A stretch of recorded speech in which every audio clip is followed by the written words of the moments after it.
Pag kukopya tayo ng whole body, so unahin natin yung kanyang size, kung ano yung gusto mong, gaano kalaki sa ground mo, paper or canvas. So unahin mo yung height. For example, imagine na natin blank muna to, no? So doon sa kinokopya mo, determine yung crown, yung head, pati yung toes. Kung hanggang saan doon sa ground mo gusto mo kalaki. Yan. So yung whole size muna ng height. Yan, yung taas. Next, determine mo yung middle point. Good, good, good. Yan. Yung ano muna to, width, yung lapad. So, sa reference mo, di nasigurado mo na kung anong size yung height na laki ng figura doon sa ground mo. Then, mababasa mo na ngayon dito sa reference kung ano yung lapad niya, no? Yung width niya. Mas maganda dito sa middle point para meron ka na ring reference kung ano yung kalagitnaan ng height. Yan, gitna-gitna, palaging gitna-gitna. Yan. So parang talagang elongated rectangular shape to, no? Pag tiningnan natin, pag kinontinue natin itong mga lines na pink ba sa inyo o red, talagang pahabang rectangular shape, patayo. So yung kanyang basic form talaga, big form, rectangular, elongated rectangular shape. Ito yung middle point, yung crotch. So, ibig sabihin, equal size yan doon, simula sa crotch hanggang sa crown, tapos sa crotch hanggang sa toes. Yan. Same size yan, same size. Ito, big form pa rin to. So, sa sculpture naman, kunyari, uukit ka ng, yun nga, from marble. So, gantong mas maganda, gantong shape na ng marble ang kunin mo, ang bilin mo. Ito yung big form niya ng figure na yan. Then yung stick, pwede mo nang i-postiso na lang yan, i-add mo na lang.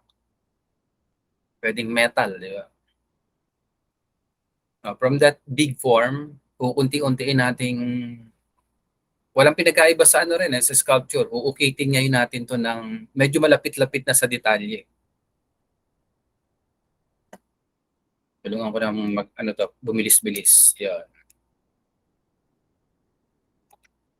So yan nasa ano pa rin to, big form pa rin kung titingnan natin. Kasi yung detalye dito sa bicep and deltoid, sa kanang arm niya, yung upper arm, hindi niya muna kinuha o hindi muna kinuha yung lubog. So, sinimplify. Pati yung sa tricep, dapat yan medyo pa-curve bababa yung tricep, pero straight line muna. So, imagine natin wala yung with tonal value, yung picture. Ang existing lang yung orange line. So, kung titingnan mo imagine mo wala yung sa loob, yung orange line lang. Basic form pa rin, di ba? Mga rectangular shape. Yung ulo medyo skewed na rectangular shape. Yan.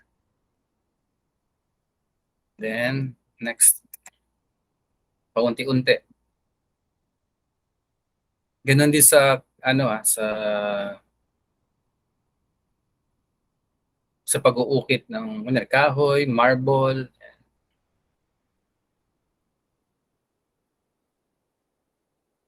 Bilis-bilis. Bilis na. Konti.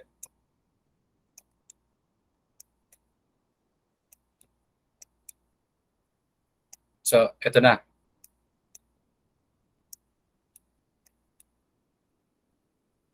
Yun. Tingnan nyo rito sa bicep and deltoid. Although mga straight line pa rin, pero dumami na. no? Unti-unting papunta sa curve na smooth curve. Pero mga straight lines pa yan. Simplified curve, puro straight line. Pero may ikli, marami. Pero sa tricep, ganun pa rin, straight pa rin, di ba? Yan. Dito sa head naman, yung kaninang skewed na rectangular shape, dumami na yung line na maliliit. Kasi unti-unti niyang kinukuha yung pagkakurba sa head. Next.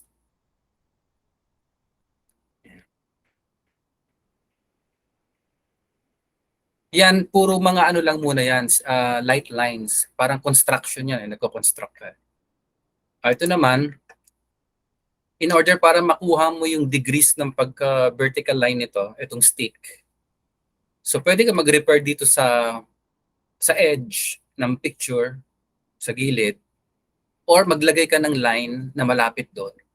So madedetermine mo, maglagay ka ng line na 90 degrees, vertical line, talagang perfect 90 degrees. Doon madedetermine mo kung anong degrees ng linya itong stick na to. So medyo naka-slant, di ba? Kung titingnan natin yan, pasok yan sa kung 90 degrees to, below 90 degrees itong stick na to, itong line na to. Yan, makukonsider na nating grid yan.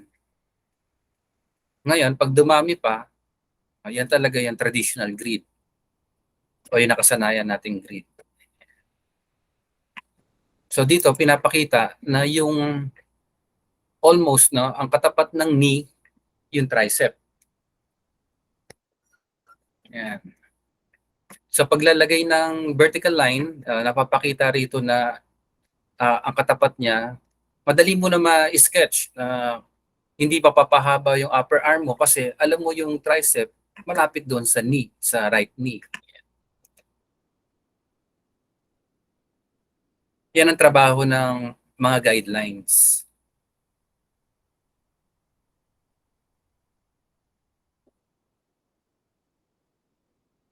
Yan. Ito yung center of knee, katapat mismo talaga ng deltoid.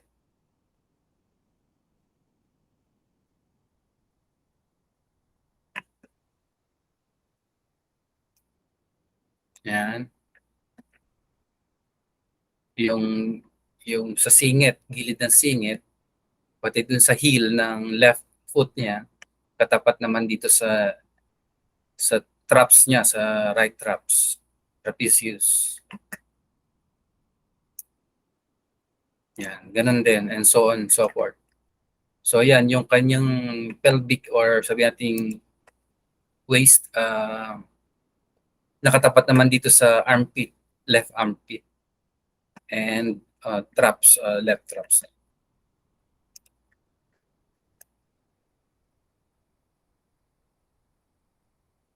Yeah.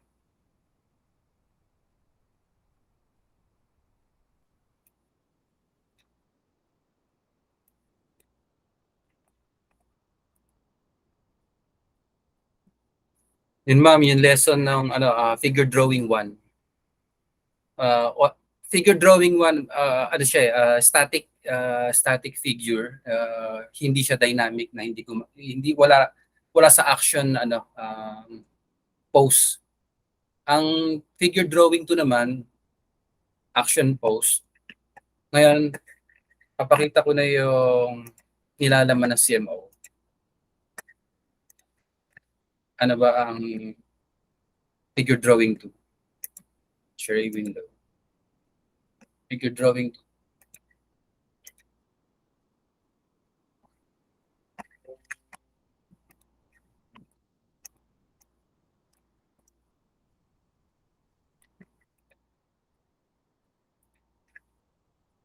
Ito na tayo sa reading view. So figure drawing 2, all about foreshortening. So play na natin to. Dito sa left side, human eye view to. Ayan. Bird's eye view.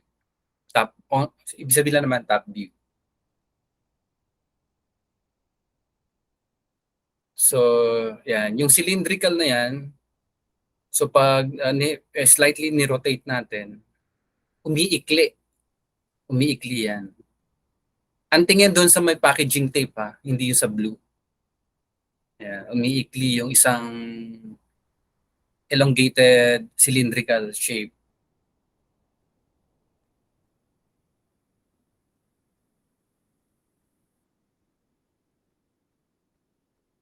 Ay, next pala. Sorry.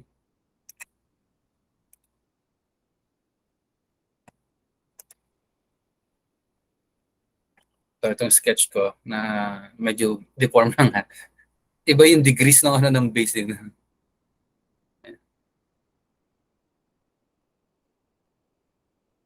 So, in our view, ganyan yan. Pantay-pantay pa yung coiling niya. Pantay-pantay pa.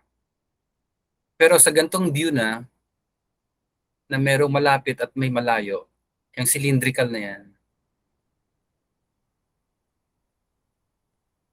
iba na yung coiling niya. Paliit na.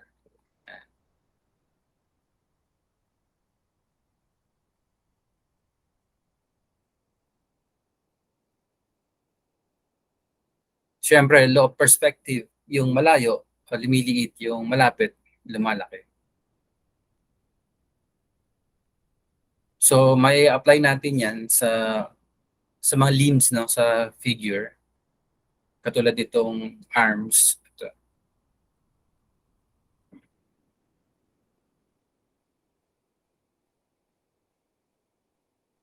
Yan, tawag dito coiling. So, nadidetermine mo kung ano yung part na malaki at maliit. Yan, paglalagay ng coil. Yan.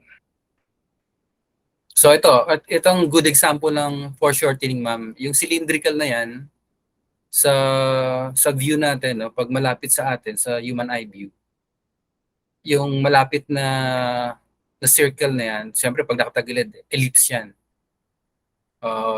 Malaki sa malapit. Pagdating naman sa yung papalayo, yun na naman ang paliit.